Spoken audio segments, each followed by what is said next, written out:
আসসালামু আলাইকুম রহমতুল্লাহি ওবরকাতুহু।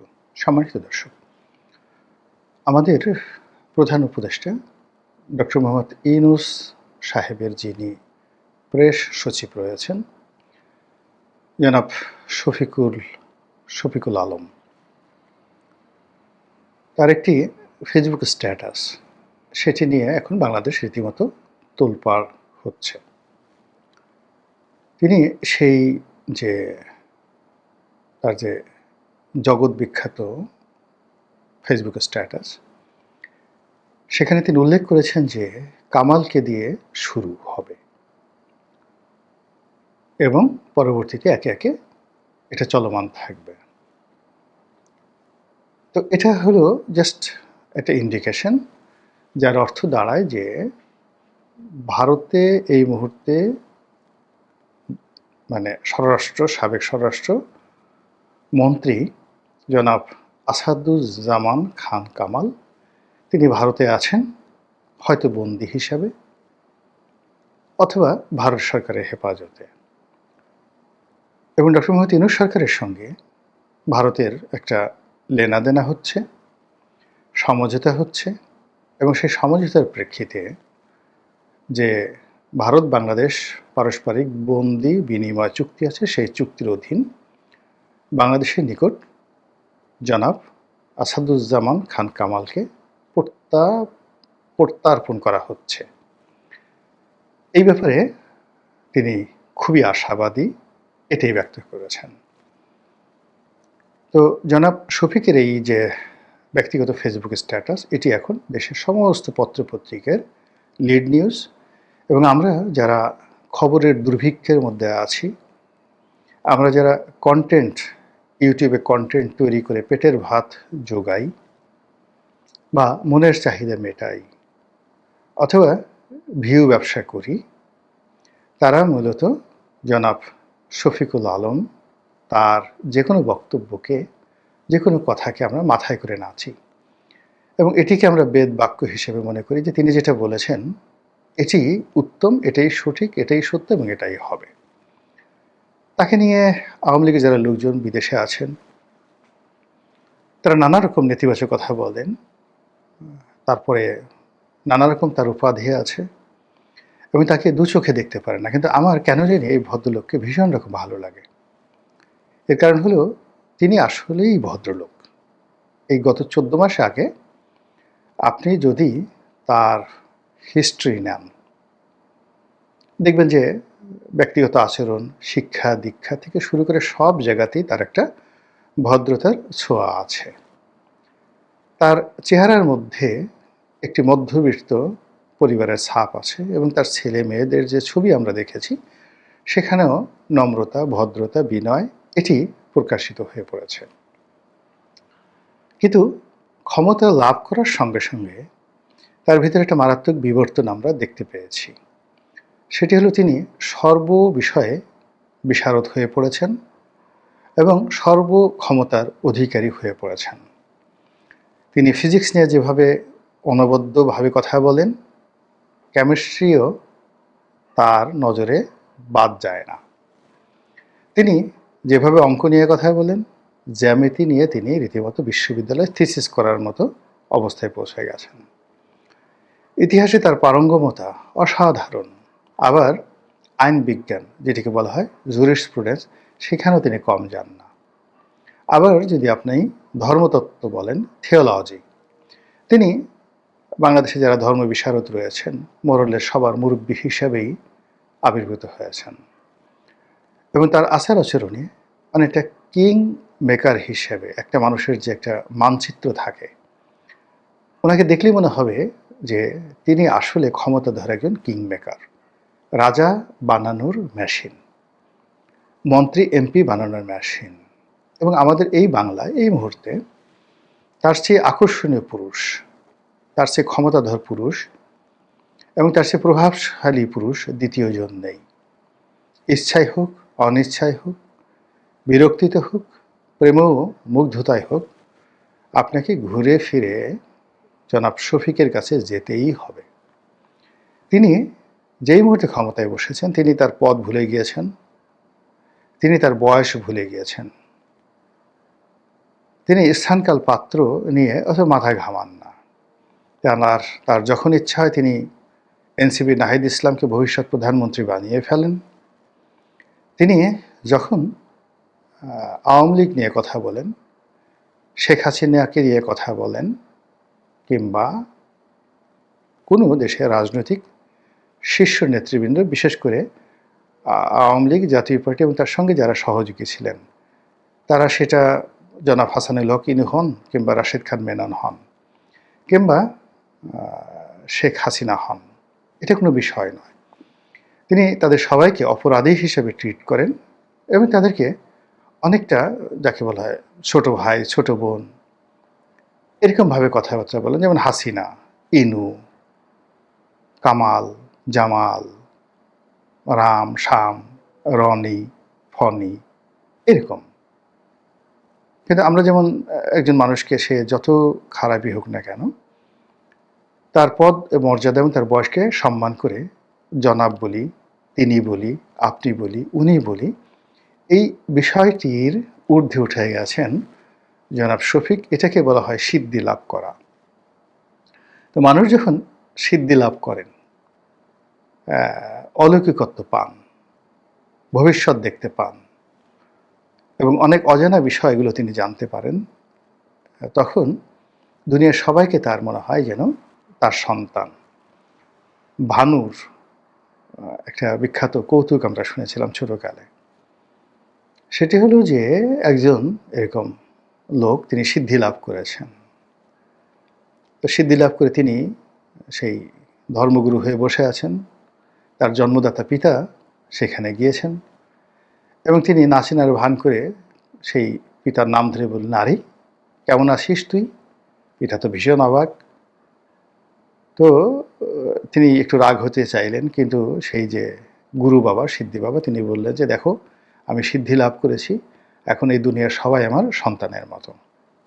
কথাটা বললাম এই কারণে যে তিনি তার যে ফেসবুক স্ট্যাটাস, সেখানে এমনভাবে কথা বলেছেন যে কামালকে দিয়ে শুরু হবে।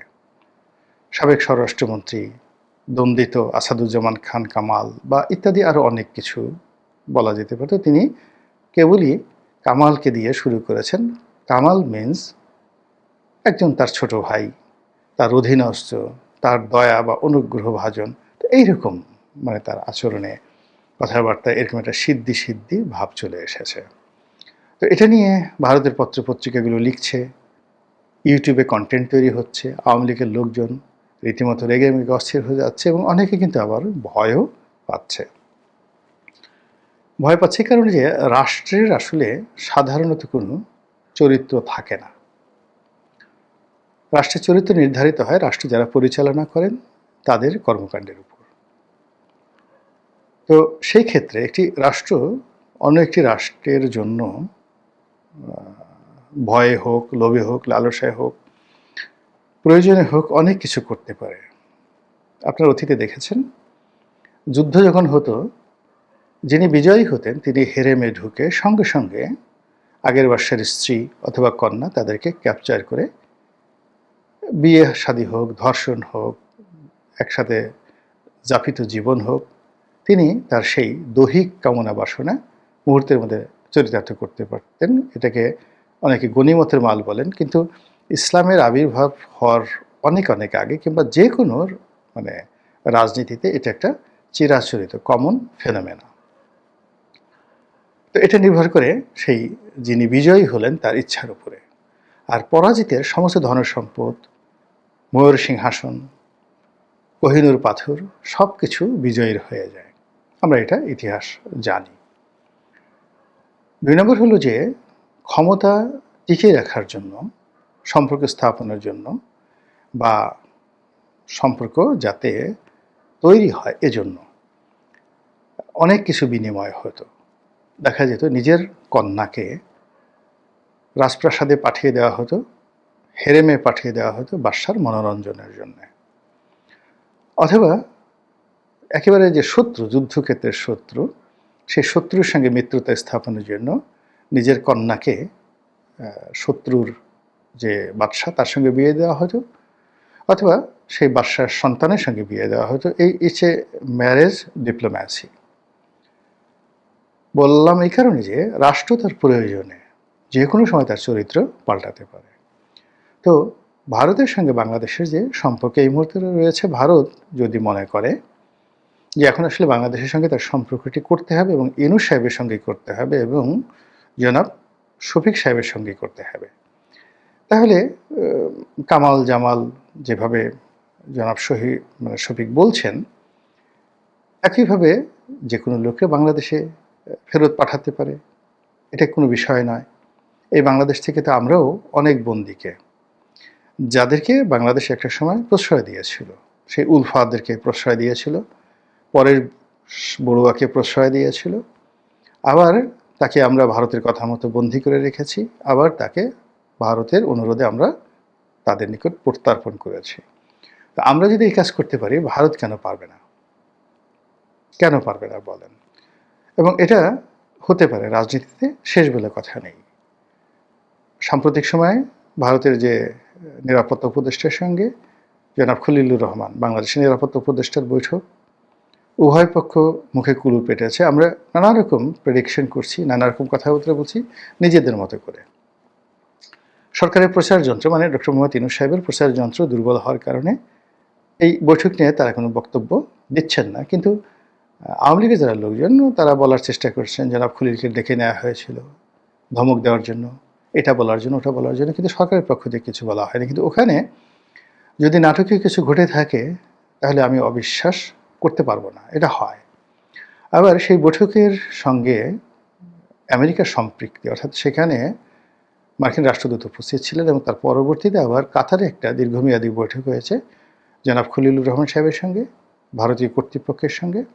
এবং আপনি জানেন যে কাতার এমন একটা দেশ যেখানে বহু কিছুর কূটনৈতিক সমাধান হয়েছে। সেখানে খলিল সাহেবের যে বৈঠক, সেই বৈঠকের পরপরই যখন জনাব শফিক এই স্ট্যাটাস দিলেন, ইট মিনস এটি কোনো ছেলে খেলার বিষয় হতে পারে না। আর ডক্টর মোহাম্মদ ইউনূসের এখন যে কে পারসন, তার প্রধান ব্যক্তি, এবং তার সব বিষয়ই যিনি খোঁজখবর রাখেন, বলেন, এবং তার স্পষ্টতই সরকারে একটা বিরাট কর্তৃত্ব রয়েছে। কাজী তার যে এই বক্তব্য জনাব আসাদুজ্জামান খান কামালকে নিয়ে, এটি একেবারে উড়িয়ে দেওয়া যায় না। আর এটি যে আওয়ামী লীগের লোকজনের মধ্যে যথেষ্ট উত্তেজনা তৈরি করেছে, যথেষ্ট ভয় তৈরি করেছে, এতে তাদের যে প্রতিক্রিয়া, এটা দেখলেই বোঝা যায়।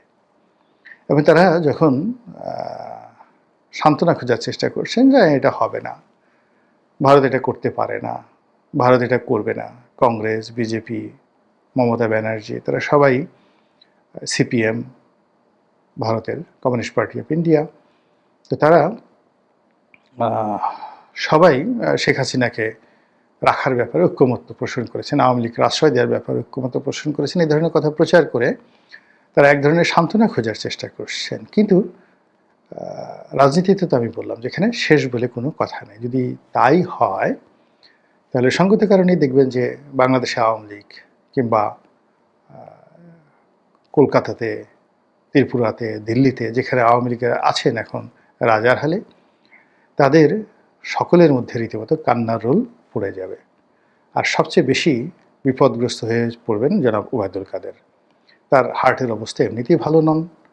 অনেক আগের থেকে তিনি বেশ কয়েকবার চিকিৎসা নিয়েছিলেন, একেবারে মৃত্যুর দরজা থেকে তিনি ফিরে এসেছেন। সিঙ্গাপুরে তার যে অবস্থা হয়েছিল, ফলে সত্যিই যদি জনাব আসাদুজ্জামান খান কামাল সাহেবকে বাংলাদেশে পাঠানো হয়, এবং তাকে যেদিনই পাঠানো হবে দেখা যাবে খুব দ্রুত যদি তার ফাঁসির রায়টি কার্যকর করা হয়, যেভাবে কাদের মোল্লাকে ফাঁসি দেওয়া হয়েছে, যেভাবে মীর কাসিম সাহেবকে ফাঁসি দেওয়া হয়েছে, তো এই ফাঁসিগুলো আওয়ামী লীগ যেভাবে দিয়েছে, বা এই বিচার যেভাবে আওয়ামী লীগ করেছে, দীর্ঘসূত্রিতার আশ্রয় নিয়েছে, সেখানে বর্তমান যে বিচার, এটা আওয়ামী লীগের বিচারের চাইতে 100 ভাগ না, 1000 ভাগ নয়, 1,00,000 গুণ ট্রান্সপারেন্ট। বিকজ এখানে যা কিছু বক্তব্য হচ্ছে সবই মিডিয়াতে দেখানো হচ্ছে, বলতে পারেন মিডিয়া ট্রায়াল।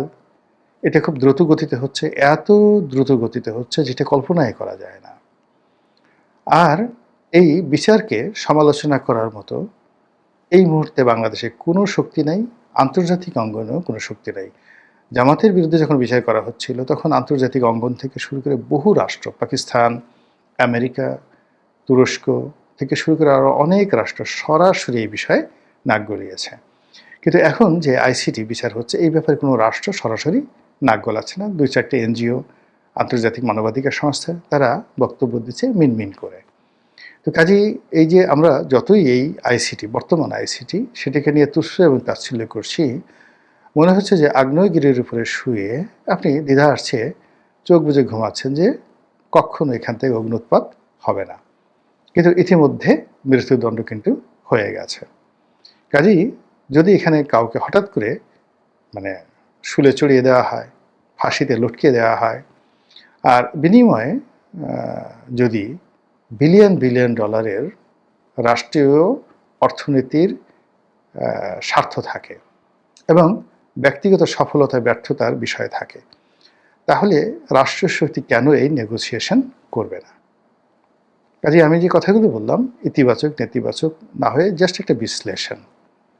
এখানে যারা ভয় পাওয়ার তারা ভয় পাবেন, যারা আশাবাদী হওয়ার তারা আশাবাদী হবেন, অথবা যারা এটাকে শুনতে চাইবেন না যে বোকাস শফিক সাহেব যা কিছু বলেন এটা একটা ভোকাজ বিষয়, সেটা তাদের একান্ত ব্যক্তিগত ব্যাপার। মহান আল্লাহ আমাদের সবাইকে হেদায়েত দান করুন এবং হেফাজত করুন। আসসালামু আলাইকুম ওয়া রাহমাতুল্লাহি ওয়া বারাকাতুহু।